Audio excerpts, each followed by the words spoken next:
ఓం మహాగణాధిపతయే నమః. ఓం గురుభ్యో నమః. ఓం శ్రీమాత్రే నమః. పరమేశ్వర స్వరూపమైనటువంటి జ్యోతిష, వాస్తు మరియు ఇతర అనేకమైనటువంటి శాస్త్రములను మనకు అందించినటువంటి మహర్షులకి నమస్కారం. హయగ్రీవ హయగ్రీవ హయగ్రీవేతి యో వదేత్ తస్య నిస్సరతే వాణీ జహ్నుకన్యా ప్రవాహవత్. అరుణాం కరుణాతరంగితాక్షీం ధృతపాశాంకుశపుష్పబాణచాపాం అనిమాదిభిరావృతాం మయూకైః అహమిత్యేవ విభావయే భవానీం. శ్రీమాత్రే నమః. ప్రేక్షకులకి ఆ లలితాంబిక అమ్మవారి యొక్క అనుగ్రహం పరిపూర్ణంగా కలగాలని మనస్ఫూర్తిగా కోరుకుంటూ మనం ఈరోజు చెప్పుకోబోయేటువంటి టాపిక్ ఏమిటి అని చెప్పి చూసుకున్నట్లయితే, శుక్రగ్రహము ప్రతి ఒక్కరికి కూడా ఒక్కొక్క గ్రహము ఒక్కొక్క ఫలితం ఇస్తుంది. శుక్రుడు ధనానికి, సుఖానికి, వివాహానికి, లగ్జరీగా ఉండేటువంటి విషయాలకి కారకుడు. కాబట్టి మీకు గనక శుక్రగ్రహ అనుగ్రహం కావాలి, ప్రతి ఒక్కరూ కోరుకుంటారు శుక్రగ్రహ అనుగ్రహం కావాలండి, నాకు శుక్రమహర్దశ నడుస్తుందంటే ఓ మంచి దశ అనుకుంటారు. కానీ ఆ శుక్రదశ ఒక్కోసారి కొంతమందికి యోగించదు, కొంతమందికి యోగిస్తుంది. ఇప్పుడు ఆ శుక్రుడు యోగించాలంటే ఏం చేయాలి, ఏ దేవతారాధన ఎలా చేసుకోవాలి, అదేవిధంగా మీ లగ్నం నుంచి శుక్రుడు ఎన్నో అధిపతి అవుతాడు, ఎన్నో అధిపతి అయినందుకు ఎటువంటి ఫలితాలు ఇస్తాడు, అదేవిధంగా మీకు శుక్రుడు ఫలానా గ్రహంతో కలిసినప్పుడు ఎటువంటి ఫలితాలు వస్తాయి. శుక్రుడు సహజంగానే వివాహ, భార్యాకారకుడు, ధనకారకుడు అని చెప్పుకున్నాం. కాబట్టి దీనికి సంబంధించినటువంటి పూర్తి వివరణ మనం ఈ యొక్క వీడియోలో చూద్దాం. అయితే ఈ విషయాలు ఏవైతే ఉన్నాయో చెప్తుంది నేనైనప్పటికీ కూడా చెప్పేస్తుంది సాక్షాత్ లలిత అమ్మవారిగా భావిస్తూ ఒక్కొక్క లగ్నము, లగ్నం తెలియని వారి రాశి నుంచి మనం చూసుకుందాం. మిథున లగ్నానికి శుక్రుడు పంచమ వ్యయాధిపతి. అయితే ఎప్పుడు కూడా ఒక గ్రహం గురించి మనం మాట్లాడుకునేటప్పుడు ఆ గ్రహం ఇచ్చేటువంటి ఫలితాల్లో ముఖ్యంగా శుక్రుడు మీ లగ్నానికి క్రియేటివ్ కారకుడు అవుతాడు, వ్యయాధిపతి అవుతాడు. కాబట్టి ఫస్ట్ సంతానం విషయంలో మిస్క్యారేజెస్ అనేవి చూస్తారు. అది భార్యకు కావచ్చు, స్త్రీమూర్తి అయితే మీకు కావచ్చు. అయితే ఎప్పుడు తీవ్రంగా ఉంటుంది, ఇన్బిల్ట్గా యోగం ఉంది కానీ తీవ్రంగా ఉండేటువంటిది ఆ శుక్రుడు ఏదైనా స్పాయిల్ అయితేనే తీవ్రంగా దాని ఫలితం ఇస్తుంది. రైట్.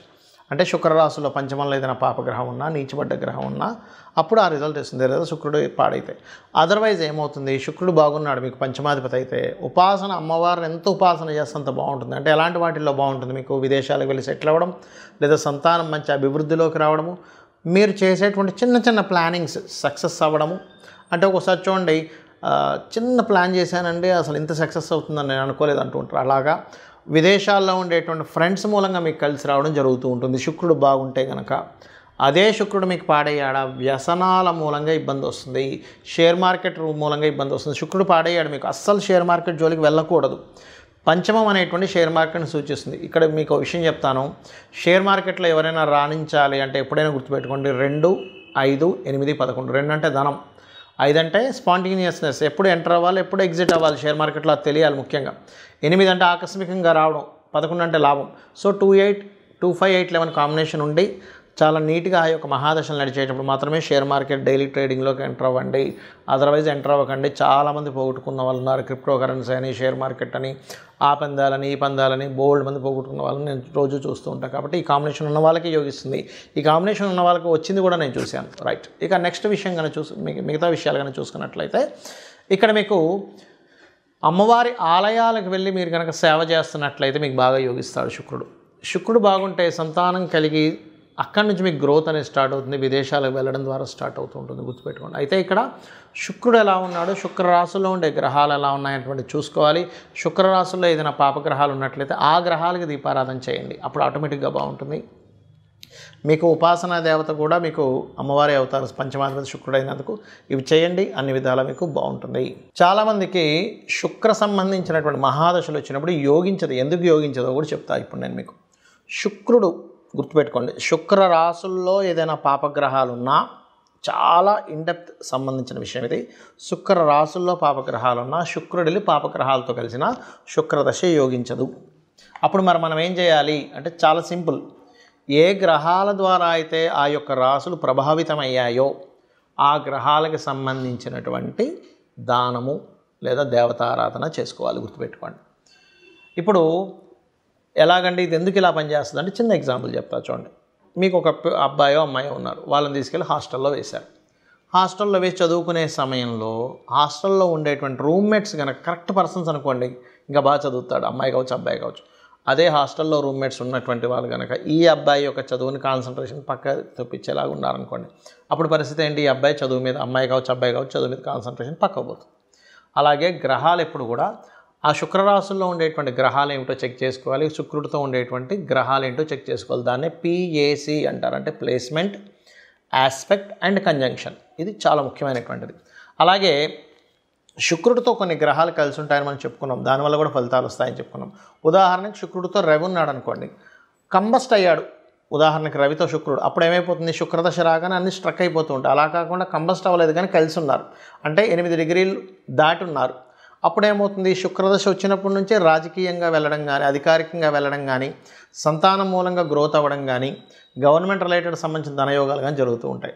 అదే శుక్రుడు చంద్రుడితో కలిసి ఉన్నాడు, అప్పుడేంటి? కళారంగ సంబంధంగా వెళ్ళడం, మాటిమాటికి మార్పులు, అంటే ఒకే దగ్గర ఉంటే మీకు యోగించదని మీరు అర్థం చేసుకోవాలి. శుక్రుడు రాహుతో ఉన్నాడు అనుకోండి, అప్పుడు విదేశీ సంబంధంగా ఆన్లైన్ రిలేటెడ్ మూలంగా ధనయోగం వస్తుంది. అయితే ఇక్కడ ఏంటంటే ఆ శుక్రుడు రాహు ఉన్నటువంటి ప్రదేశంలో ఇంకేదైనా పాపగ్రహం ఉందా ఈజ్ మోస్ట్ ఇంపార్టెంట్. అదేవిధంగా శుక్రుడు కేతు ఉంటే కనుక లక్ష్మీ గణపతి ఆరాధన చేసుకుంటూ కేతుగ్రహం దగ్గర శుక్రగ్రహం దగ్గర దీపారాధన చేసుకుంటే యోగిస్తుంది. కాకపోతే శుక్రకేతు కాంబినేషన్ అనేటువంటిది ఆధ్యాత్మికంగా వెళ్ళేటువంటి వారికి, అంటే పౌరహిత్యం చేసేటువంటి వారికి ఇబ్బంది ఉండదు, వాళ్ళకి ఆ రూపంలో డబ్బులు అనేటువంటివి వస్తూ ఉంటాయి. సాఫ్ట్వేర్ రిలేటెడ్ సంబంధంగా కూడా ధనయోగం రావడం జరుగుతుంటుంది. అదే శుక్రుడు బుధుడు కలిసి ఉన్నాడు, వ్యాపారం మూలంగా ధనయోగం. అయితే ఇక్కడ బాగా అర్థం చేసుకోండి, శుక్ర బుధులు కలిసి ఉన్నంత మాత్రాన్ని వ్యాపారం అని వెళ్ళకండి. శుక్ర రాశుల్లో ఉండే గ్రహాలేంటి, బుధ రాశుల్లో ఉండే గ్రహాలేంటి? ఉట్టి శుక్ర బుధులే ఉన్నారా, ఇంకేదైనా గ్రహం కలిసి ఉందా? ఎందుకంటే ఇప్పుడు శుక్రుడు బుధుడు కుజుడు కలిసి ఉన్నాడు, అప్పుడేమవుతుంది? వ్యాపారంలోకి వెళ్ళడం ద్వారా ఘర్షణలు వస్తూ ఉంటాయి. చాలా ఇంపార్టెంట్ ఇది, ఎందుకంటే ఒక ప్లానెట్ ఒక రిజల్ట్ ఇస్తుంది అన్నప్పుడు అది ఇంకా ఏ ప్లానెట్తో కలిసి ఉంది, అది ఏమి ఇవ్వబోతుంది, ఒక వ్యక్తి ఒక దాంట్లోకి అడుగు పెడుతున్నాడు అన్నప్పుడు ఆ అడుగు పెట్టినప్పుడు జరిగేటువంటి ఫలితాలు ఏమిటి, ఎలా ఉంటాయి అనేటువంటిది చాలా క్లీన్గా అబ్జర్వ్ చేయాలి. అదేవిధంగా మరొకటి ఏంటంటే శుక్ర శని కాంబినేషన్ ఉంది, పురుష జాతకం అనుకోండి, ఇది ఉదాహరణకి ఖచ్చితంగా వారికి వచ్చేటువంటి భార్య ఎవరైతే ఉన్నారో తను కూడా జాబ్ చేస్తుందని చెప్పొచ్చు. అలా కాకుండా కేతు కూడా కలిసి ఉన్నాడు, జాబ్ చేయదు. అంటే ఏంటి? ఒక ప్లానెట్ ఉన్నప్పుడు ఒక రిజల్ట్ ఇస్తుంది, కానీ అది ఇంకొక ప్లానెట్ వచ్చినప్పుడు దాని రిజల్ట్ మార్చుకుంటూ ఉంటుంది. అలా కాకుండా శుక్రుడు శని కాకుండా బుధుడు కూడా ఉన్నాడు, వచ్చేటువంటి జీవిత భాగస్వామి జాబ్తో పాటు బిజినెస్ కూడా చేస్తుందని చెప్పొచ్చు. అలా కాకుండా శుక్రుడు కుజుడు మన శని ఉన్నారు, అప్పుడేంటి? వచ్చేటువంటి జీవిత భాగస్వామి కాస్త అగ్రెసివ్గా ఉంటుంది, స్ట్రైట్ ఫార్వర్డ్నెస్గా ఉంటుందని చెప్పొచ్చు. అంటే ఏంటి? శుక్రుడు వల్ల మనం వచ్చేటువంటి జీవిత భాగస్వామి ఎలా ఉంటుంది, తను ఏం చేస్తుంది, తన యొక్క స్వభావం ఏమిటి, తను వచ్చినప్పటి నుంచి వీళ్ళకు ఉండేటువంటి లైఫ్లో ఎటువంటి చేంజెస్ ఉంటాయి, ఒకవేళ ఏదైనా దోషం ఉన్నట్లయితే ఇది వివాహానికి కూడా చూపిస్తుందని చెప్పుకున్నాం మనం. ఒకవేళ వివాహ సంబంధించిన దోషం ఏదైనా ఉన్నట్లయితే దానికి సంబంధించింది ఎలా చేసుకోవాలి, ఎందుకంటే శుక్రగ్రహం పర్టికులర్గా మీకు అది డ్యూయల్ సైన్లో ఉంటే ఒక రిజల్ట్, ఫైరీ సైన్లో ఉంటే ఒక రిజల్ట్స్, చరరాశులు ఉంటే ఒక రిజల్ట్స్ అనేవి ఇస్తూ ఉంటాయి. శుక్రుడు అబ్జర్వ్ చేసే వివాహ జీవితం ఎలా ఉంటుందో చెప్పొచ్చు. 7వ స్థానాన్ని 12వ స్థానాన్ని అబ్జర్వ్ చేసుకొని ఎటువంటి ఫలితాలు వస్తాయి. ఒకవేళ శుక్రుడు గురువుతో ఉన్నాడు, గైడింగ్ నేచర్ ఉండే జీవిత భాగస్వామి వస్తుంది. అంటే ఏంటి? తను ప్రతిదీ చూసుకుంటూ ఉంటుంది. ఆ రకంగా ఏంటంటే మనం అసలు శుక్రుడు ఉండేటువంటి స్థితి ఏమిటో అనేటువంటి చూసుకోవాలి. కుజుడితో ఉన్నాడు, ఫైరీ నేచర్. అలా ఒక్కొక్క దాన్ని బట్టి ఇప్పుడు అదే కుజుడు కనుక బాగా పాడైపోయాడు, అప్పుడు ఏమవుద్ది? జీవిత భాగస్వామికి మాటిమాటికి ఏదో యాక్సిడెంట్స్ అవ్వడము, మిస్క్యారేజ్ అవ్వడము, లేకపోతే ఆపరేషన్స్ అవ్వడం, ఇట్లాంటివి జరుగుతూ ఉంటాయి. కాబట్టి ఏంటి? ఇక్కడ ఈ శుక్ర గ్రహం యొక్క ప్రభావం తగ్గాలంటే ఒకటే గుర్తుపెట్టుకోండి, శుక్రుడు ఏ గ్రహాలతో కలిసి ఉన్నాడు, ఏ పాపగ్రహాలతో కలిసి ఉన్నాడో ఆ గ్రహాలకు దీపారాధన చేయండి, ఆ గ్రహాలకు సంబంధించి దానం ఇవ్వండి. Point number 1.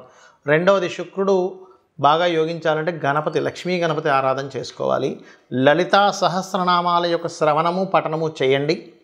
అదేవిధంగా వీలైనంత మట్టుకు శక్తిదేవత ఆలయాలకు ఎక్కువగా సందర్శిస్తూ ఉండండి. మరియు గోవుకి శుక్రవారం పూట చపాతీ, అంటే నూనె వేయకుండా ఉండేటువంటి చపాతీ మీద చక్కగా తేనెను పూసి 3 చపాతీలు తీసుకుని దాన్ని చిన్న చిన్న ముక్కలుగా చేసి శుక్రుడికి సంబంధించినటువంటి శుక్రుడు అధిష్టాన దేవత అమ్మవారి నామాలు చదువుతూ లలితాహాస్య నామాలు కావచ్చు, ఓం లక్ష్మీదేవి అయిన నమః అనుకుంటూ గోవుకు తినిపించండి. దీనివల్ల ఏమవుతుందంటే శుక్రుడి యొక్క అనుగ్రహం కలిగిందనుకోండి, ధనము, చక్కగా సుఖాలు, భోగాలు, భార్య ద్వారా అనుకూలత, వివాహం ద్వారా అనుకూలత కలుగుతుంది. శుక్రుడు అనుకూలించినప్పుడు ఏం జరుగుతాయంటే స్త్రీల ద్వారానే గొడవలు, వివాహం ద్వారా గొడవలు, ధనం ఎవరికైనా ఇచ్చి గొడవలు, ఇవి జరుగుతూ ఉంటాయి. కాబట్టి వీటి నుంచి మీరు బయటపడాలి. ఎందుకంటే స్త్రీ శాపం కూడా శుక్రుడు ద్వారానే చూస్తాం మనం. ఇవి జరగాలంటే నిత్యము అమ్మవారి ఆరాధన చేయండి. శుక్రగ్రహం యోగిస్తుంది. తద్వారా మీ యొక్క జీవితంలో సుఖము, సంతోషము, ధనప్రాప్తి అన్నీ కూడా కలుగుతాయి. కలగాలని మనస్ఫూర్తి కోరుకుంటూ శ్రీమాత్రే నమః.